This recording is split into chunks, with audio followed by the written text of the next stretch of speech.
Welcome to Little Bits of Wellness. Today we're going to make some overnight oats, part of our 4-part series in meal prep.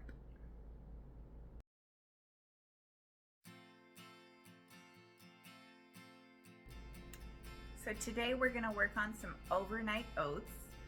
This is going to be pretty simple, not a whole lot going on with it. It's not going to be one of the most exciting overnight oats, and I know that doesn't sound like a great build-up for today, but the purpose of this particular recipe and planning is to help you stick with a lower calorie, lower fat, lower carb option to fill in when you need a breakfast or a snack.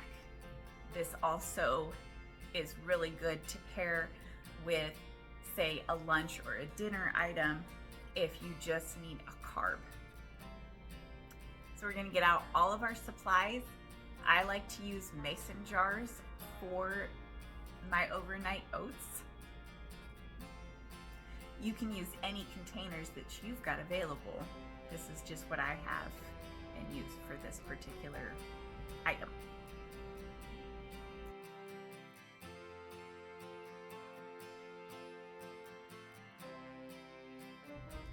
So we've got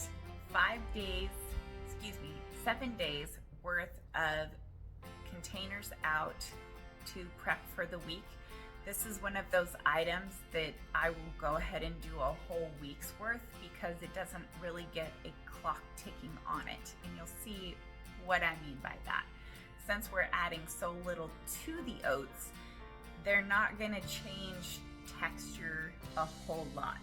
They're not going to spoil or have other items that you wouldn't want sitting there for so long. So when I do stuff like the egg whites in our scrambled eggs, I generally don't like to have those waiting in the fridge past 4 or 5 days, just because with an egg product, it does start to turn to the dark side. So we've got our containers out using my handy dandy food scale by Nourish. You know already that I love this thing. If you don't know, we need to go watch some of the other videos because I use it so regularly in my life because it does help me stay consistent with my nutrition goals. So we'll start by filling the jars with Quaker old-fashioned oats. I like to shop at the big box stores, the big bulk item stores. We have a Costco, Sam's Club would also work. That way you can get the biggest bang for your buck.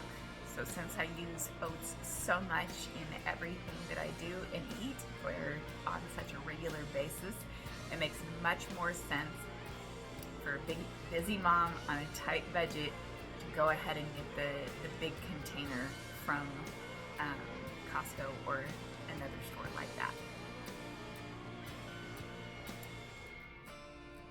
I like to measure out using a 1/2 cup measuring cup. You could also use the food scale so that you can get your exact measurement, and that would be 84 grams of the oats. Those oats are going to be for non-training days. Sometimes I like to make some extras of just the 1/2 cup serving. That way, if I need 25 grams of carbs, a good healthy carb, I go ahead and eat the oatmeal as my side option. So in the overnight oats, 24 grams or 1/2 cup usually gives you about 27 grams of carbs. Again, you don't have to be super strict. If you're training for a competition and every little ounce matters, then go for it. Go for the exact right amount and you can figure out your ratio so that you can hit specifically 25 grams. But for the average person, say moi, It's not that serious if I have 27 grams of carbs versus 25. There are many other times that I don't hit the exact amounts, but I'm not going significantly over and I'm not going significantly under. I am using my macros as a guideline to help me reach the goal, but it's not so strict that I need to really worry about it.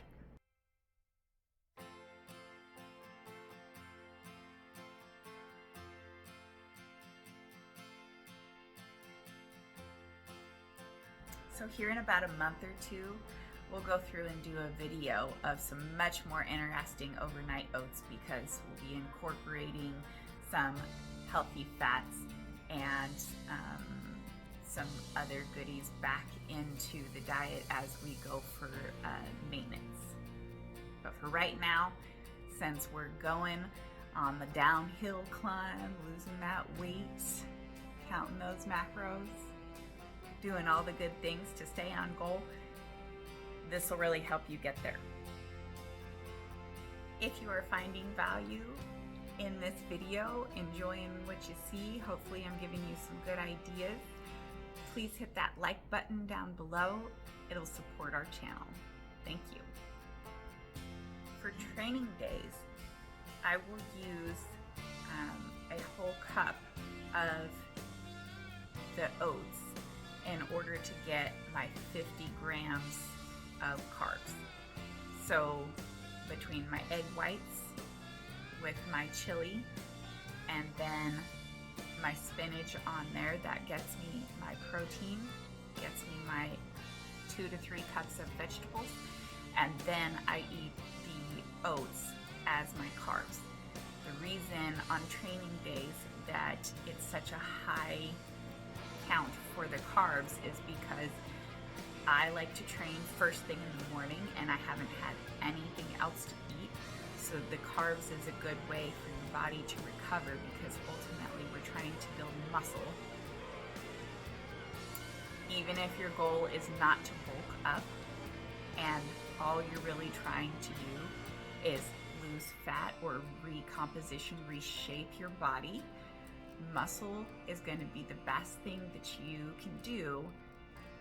Lifting weights, exercising in a fashion that will build muscle, because even if you are just to lose a bunch of fat, you still need some muscle to help shape and define and help you look the way you would like to look. Now, I'm not talking about getting super bulky. I'm not talking about huge bodybuilding, unless that's your goal, of course. Rock on, do your thing. But even if your goal is just toning and slimming, muscle is not a bad thing. It burns more fat to have more muscle on your body, so ultimately you would still be working towards the goal that you want.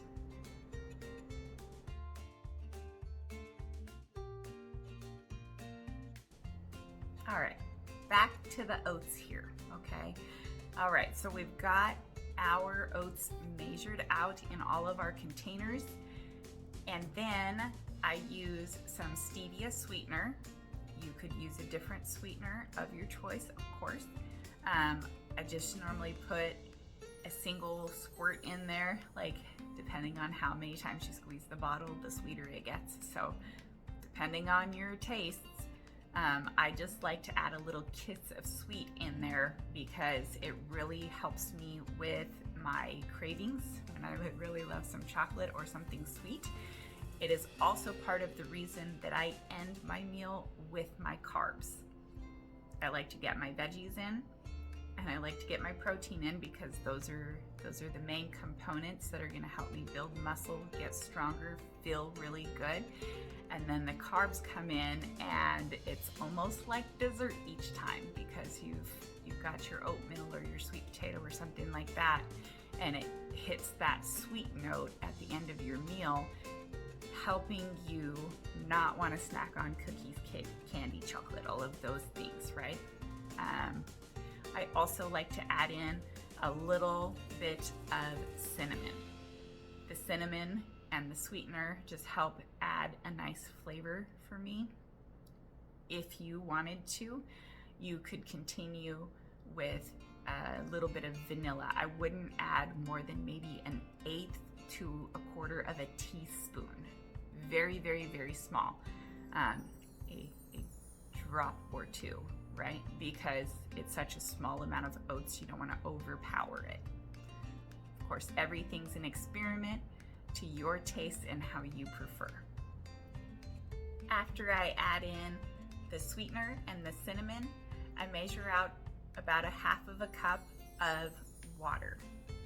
This way you get the liquid consistency, and it'll help the oats absorb the water and get softer.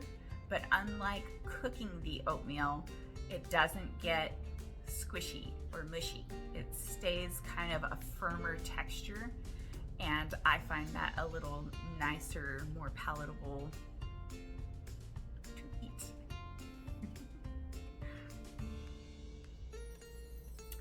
If you needed or wanted to, you could convert this container into a meal by adding whey protein.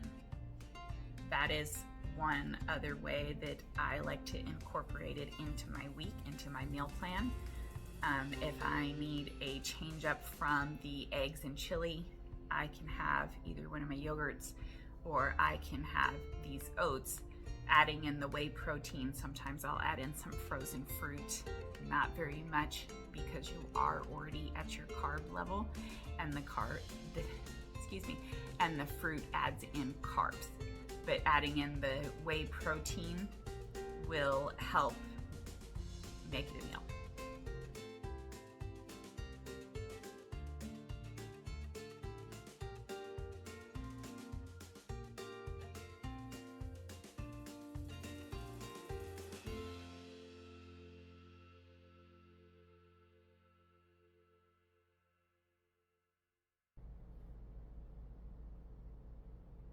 I hope you enjoyed this video. I understand that this recipe is not the most exciting, but hopefully it will give you a very strong element to help support you as you're going through your diet or meal plan and restricting other things that you maybe would prefer to eat. Again, we will make another video later on with a little bit more interesting of a recipe, but this is a nice tool to have in your toolkit as you diet, as you lose fat, lose weight. Thank you so much for watching. If you haven't already, please do subscribe. It helps to support our channel. Thank you. Bye. Here in about a month or two, we'll go through and do an overnights. I can't say this. I will help you